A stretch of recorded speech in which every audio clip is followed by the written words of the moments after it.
Your virtue is a strategy for staying small. That's not a slur, it's a diagnosis. Before you resist, ask yourself this. Have you ever caught yourself killing your own ambition? Not because you failed to measure up, but because something inside you whispered that desiring more, wanting power, recognition, or creative freedom was somehow shameful. If self-sacrifice is so noble, why does it taste like quiet resentment? Step back. Imagine late 19th century Europe, factories remaking cities, old religious orders losing their grip, a continent choking on uncertainty. Nietzsche wasn't writing for dusty aristocrats. He was watching the cultural tectonics shift beneath everyone's feet. The authority of tradition was crumbling, but the void didn't set people free. Instead, it generated a new, more insidious morality, a system where meekness and passivity became not just tolerated, but canonized as virtue. Nietzsche realized that in this storm, the masses would cling to anything that gave life meaning, even if that thing was a straitjacket for the human spirit. Slave morality is a virus written in the code of your conscience, hijacking the will with every act of self-denial. Nietzsche, in his genealogy of morals, called it for what it is, a value system born from powerlessness. But don't misread this as simple weakness. Slave morality isn't about lacking guts, it's about transforming impotence into an ethic. When you can't seize what you want, you invent a worldview that makes not wanting look like spiritual victory. The powerless, stripped of direct agency, flip the moral script. Strength and assertiveness become evil. Humility, endurance, and obedience are recast as good. This isn't sainthood, it's adaptive sabotage disguised as piety. But here's the psychological gut punch. You don't need priests and inquisitors to enforce this anymore. The modern world has updated the priesthood. Now the algorithm decides what counts as virtue.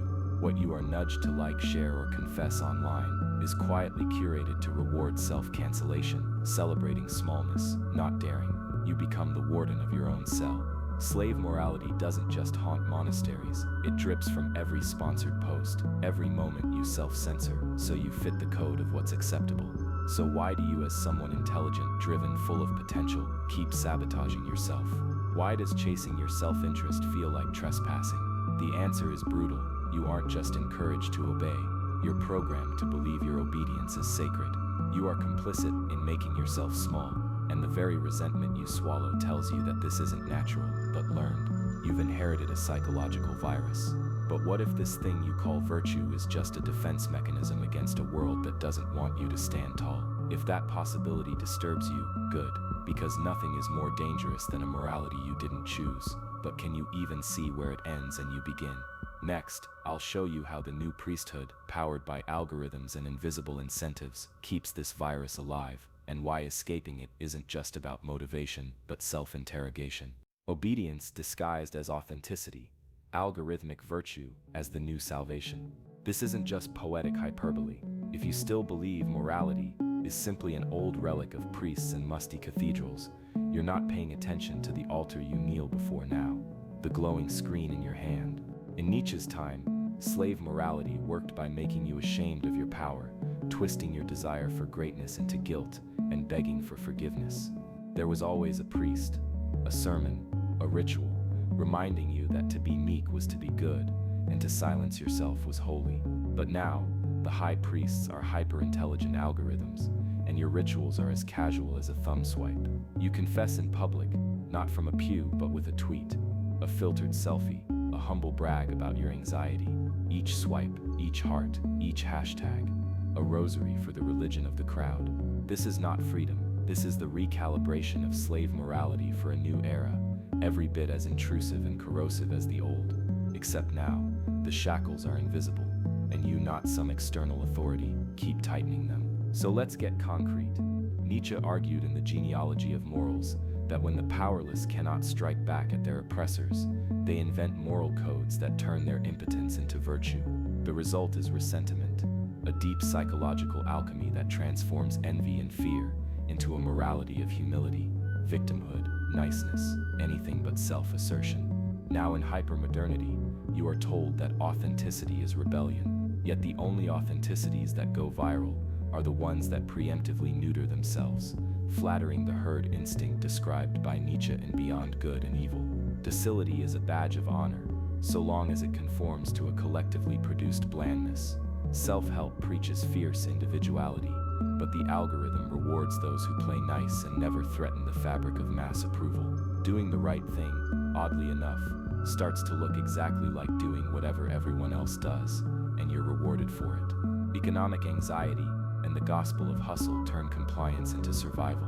You must commodify your suffering, brand your struggles into memes, and hope for digital absolution in the form of likes and follows. Niceness isn't just virtue, it's a precondition for having any place in the algorithmic marketplace. The boundaries of permissible dissent are brutally policed, not by inquisitors, but by performative canceling. Each call out a confession, each apology a ritual penance. Here's the question you cannot avoid. Who profits when your self-betrayal becomes a performative trend? You are not just a consumer, you are the product, the congregation, and the faithful. The morality of compliance is etched so deeply, you monitor yourself, perpetually editing, filtering, and neutralizing the threatening parts of your psyche before anyone else gets the chance. All while applauding your fake freedom, never wondering why it always comes pre-approved by the machine. Now, you've seen the tricks. Slave morality's old chains have become covert, algorithmic compulsions. But can you escape?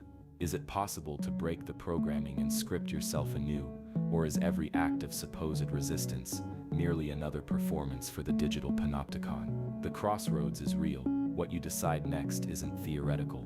It's a direct threat or promise to the very story you're living. Stop.